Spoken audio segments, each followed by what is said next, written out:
ಅವ ಏನ್ ಮಾಡಿದ? ಅವನ ಜೊತೆಯಲ್ಲಿ ಕೆಲವು ಕಾಲ ತಿರುಗಾಟ ರಕ್ಷಣೆಗೆ ಅಂತ ಕಾಡು ಬದಿ ಹೋಗುದು, ಇದು ಕಾಂತಾರ ಒಂದು ಬಿಡ್ಲಿ. ಕೊನೆಯಲ್ಲಿ ನೀನ್ ಸಿಕ್ಕಿದ್ಯಾ ಪುಣ್ಯಾತ್ಮ.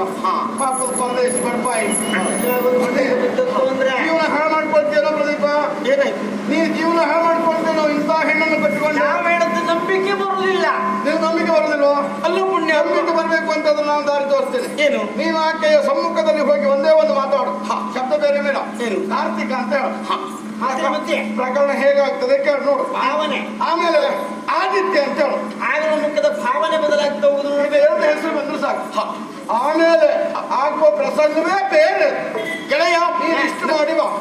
ಇಷ್ಟು ಮಾಡಿ ನೋಡಿ ಎಲ್ಲಿಯಾದ್ರೂ ಅವಳ ವರ್ತನೆ ಎನ್ನುವಂಥದ್ದು ಬದಲಾಗದೆ ಹೋದ್ರೆ ನಮ್ಮನ್ನು ಬಂದು ಆಮೇಲೆ ಗೆಳೆಯ, ನನ್ನ ಒಳಿತಿಗಾಗಿ ನೀವು ಇಷ್ಟು ಮಾಡ್ತೀರಿ ಅಂತ ಆದ್ರೆ ಈಗಿಂದೀಗಲೇ ಅಲ್ಲಿವರೆಗಾಗಿ ಹೋಗಿ ಅವಳ ಪರೀಕ್ಷೆ ನನ್ನದಾಗ